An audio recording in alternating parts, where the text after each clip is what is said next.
আজকের ঘটনাটি শুরু করি। ভর সন্ধ্যায় ঝমঝমিয়ে বৃষ্টি নেমেছে। একটানা মেঘের গর্জন চলছে, সেই সাথে মাঝে মাঝেই ভেসে আসছে আলোর ঝলকানি। দূরে কোথাও বজ্রপাত হচ্ছে। ইনভার্টারটাও নষ্ট হয়ে গেছে, কাজেই বিদ্যুৎ হঠাৎ চলে যাওয়ায় বাড়িটা যেন অন্ধকারে ডুবে গেছে।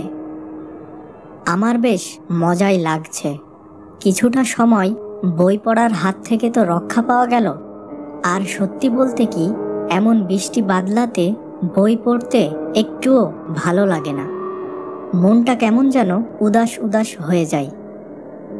মা মোমবাতি জ্বালিয়ে বারান্দায় সবাইকে ডাকছে। সর্ষের তেল, কাঁচা লঙ্কা, পেঁয়াজ আর চানাচুর দিয়ে মুড়ি মেখেছে। সবাই মিলে মুড়ি খেতে খেতে আমি বাবাকে জোরাজোরি করতে লাগলাম একটা গা ছমছমে বাস্তব ঘটনা বলার জন্য। বাবা তখন তার জীবনে ঘটে যাওয়া এক অদ্ভুত ঘটনার কথা বলতে শুরু করলো। সে অনেক আগের কথা। তখন আমি সবে ক্লাস 8-এ পড়ি। ভীষণ অভাবের মধ্য দিয়ে আমাদের দিন কাটছিল। মা বাবার মধ্যে অশান্তি লেগেই থাকতো। পাশের বাড়ির সমবয়সী মিঠুর সাথে আমি প্রায়ই বিলে যেতাম মাছ ধরতে। তাতে যেমন মাছ খাওয়া হতো, তেমনি বাজারে বিক্রি করে দুটো পয়সাও হাতে আসতো। তো সেদিনও রাতে মাছ ধরতে যাব। কথা ছিল মিঠু এসে আমাকে ডেকে নিয়ে যাবে ভোর 3টের দিকে। দিনের বেলায় আমরা বড়শি, কেঁচো সব জোগাড় করে রাখলাম। ওই দিন রাতের বেলা ঘুমিয়ে আছি। হঠাৎ করে ঘুম ভেঙে গেল। বাড়িতে কোনো ঘড়িও নেই যে সময় কত হয়েছে তা জানতে পারবো। অনেক দূর থেকে যেন মোরগের ডাক ভেসে আসছে। আমি ভাবলাম ভোর হয়ে গেছে। মাছ ধরার সকল সরঞ্জাম নিয়ে তাড়াতাড়ি বেরিয়ে পড়লাম মিঠুদের বাড়ির উদ্দেশ্যে। মিঠুদের বাড়িতে গিয়ে অনেক ডাকাডাকি করেও মিঠু, এই মিঠু, কোনো সাড়া পেলাম না। ভাবলাম ভোর হয়ে এসেছে দেখে মিঠু তাড়াহুড়োই আমাকে ডাকতে ভুলে গেছে হয়তো। মিঠুর উপর খুব রাগ হলো। একাই হাঁটা শুরু করলাম বিলের দিকে। তখন শ্রাবণ মাসের প্রায় শেষের দিক। নিকষ কালো মেঘের ফাঁকে উকি দেওয়া দ্বাদশীর ভাঙা চাঁদের আলোয় চারিদিক ঝকমক করছে। কাজেই রাত না ভোর তা বোঝার কোনো উপায় নেই। আশপাশ থেকে ঝিঝি পোকার ডাক ছাড়া আর কোনো প্রকার শব্দই শোনা যাচ্ছে না। বিলে পৌঁছানোর পর আমাদের পূর্ব নির্ধারিত জায়গায় মিঠুকে দেখতে না পেয়ে খানিকটা অবাক হলাম। তারপরেই মনে হলো সে হয়তো আশেপাশে অন্য কোথাও বড়শি পেতেছে। বার দুয়েক মিঠু মিঠু করে চিৎকার করলাম, মিঠু, এই মিঠু, কিন্তু কোনো উত্তর পেলাম না। আমার কথাই ফাঁকা বিলের জলে প্রতিধ্বনি হতে লাগলো।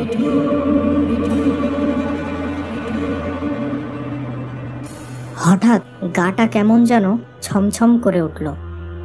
মনকে বোঝাতে লাগলাম, ভয় কিসের, কোমরের ঘুনশিতে তো লোহা বাঁধা আছে। যাই হোক, গা ছমছমানি নিয়ে জলে নেমে বড়শি পাততে শুরু করলাম। হাঁটুর উপর পর্যন্ত জল। অর্ধেক বড়শি পাততে না পাততেই চাঁদ মেঘের আড়ালে ঢেকে গিয়ে চারিদিক হালকা অন্ধকার বিছিয়ে দিল। একটু কাছেই কোথায় যেন খলখল করে শব্দ হতে লাগলো। কয়েক মুহূর্ত পরেই ভেসে আসতে লাগলো একটানা ফুপিয়ে ফুপিয়ে কান্নার আওয়াজ। কখনো মনে হচ্ছে বাচ্চা কাঁদছে, আবার কখনো বা কোনো মেয়ে মানুষের কান্নার মতো শোনাচ্ছে। হঠাৎ করেই মনে পড়ে গেল গতবারের কথা। এরকমই রাতের বেলা আমি আর মিঠু মাছ ধরার জন্য বড়শি পাততেছিলাম। হঠাৎ মিঠুর পায়ে কি জানি একটা ঠেকতেই সেটি ভেসে উঠল, একটা শিশুর মৃতদেহ। ওই দিন খুব ভয় পেয়েছিলাম আমরা দুইজন। কেন জানি না বারবার মনে হতে লাগলো গতবারের বাচ্চাটাকে হয়তো এই স্থানেই পেয়েছিলাম। ভয়টা আরও বেড়ে গেল। তড়িঘড়ি করে বড়শি পাতা শেষ করে সামনের একটি মাটির ঢিবিতে উঠে দাঁড়ালাম। ততক্ষণে মেঘের আড়াল সরিয়ে ভাঙা চাঁদকে আবার দেখা যাচ্ছে। চারিদিকটাও একটু একটু করে আলোয় ভরে উঠেছে। বারবার এদিক ওদিক তাকাতে লাগলাম, আশেপাশে বা দূরে কোথাও মিঠু আছে কিনা, কিন্তু না, তার কোনো পাত্তাই পাওয়া গেল না। হঠাৎ বিলের ওপারে দুটো তাল গাছের দিকে চোখ পড়তেই আমার গা ছমছমানি আরও বেড়ে গেল। সেই সাথে বাড়ল বুকের ধড়ফড়ানিও। তাল গাছের মাথা দুটো যেন একসাথে নুয়ে পড়েছে এবং তার উপর কে যেন সাদা ধবধবে শাড়ি পরে বসে আছে। তার চেহারা দেখা যাচ্ছে না, লম্বা সাদা চুল সম্পূর্ণ মুখ ঢেকে রেখেছে। আর ওই দিক থেকেই ভেসে আসছে সেই একটানা কান্নার আওয়াজ। আমি সেদিক থেকে কিছুতেই নিজের চোখ সরাতে পারছিলাম না। ক্রমশ কান্নার আওয়াজ ক্ষীণ থেকে জোরালো হতে লাগলো। মনে হচ্ছিল যেন ওই কান্না আমার দিকেই ধেয়ে আসছে। ভয়ে আমার হাত পা শিউরে উঠল আর শিরদাঁড়া দিয়ে ঠান্ডা স্রোত বয়ে গেল। আমার গলা শুকিয়ে কাঠ, চিৎকার করব সে ক্ষমতাও নেই আর। আর তাছাড়া চিৎকার করলে শুনবেই বা কে? আমার বুকের ধড়ফড়ানির আওয়াজও আমি স্পষ্ট শুনতে পাচ্ছিলাম। বারবার মনে হচ্ছিল যেন পিছন দিক থেকে কেউ এসে আমার গলা টিপে ধরতে চাইছে। মনে মনে রাম নাম জপে ভয়ার্ত স্বরে মিঠু বলে চেঁচিয়ে উঠলাম, মিঠু! দূর থেকে মিঠুর সাড়া পাওয়া গেল। খানিক বাদে মিঠুকেও দেখতে পেলাম। এই তো আমি, ভয় নেই! ও চেঁচাতে চেঁচাতে এদিকেই আসছে।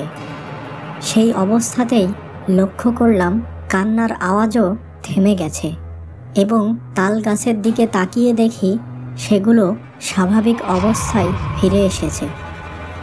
মিঠু কাছে আসতেই ওকে সব খুলে বললাম। তারপর সেই রাতে দুজনে মিলে গল্প করতে করতে মাছ ধরলাম। এরপর থেকে রাতে ওই তাল গাছ দুটির দিকে আর কখনো তাকানোর সাহস পাইনি। বাবার গল্প শেষ হতে না হতেই চিরশত্রু বিদ্যুৎ আবার চলে এলো। কখন যেন মা ঘরে চলে গিয়েছে এবং সেখান থেকে বলছে, যা পড়তে বস, অনেক গল্প শুনেছিস, এবার একটু মন প্রাণ দিয়ে বইটা পড়তো দেখি।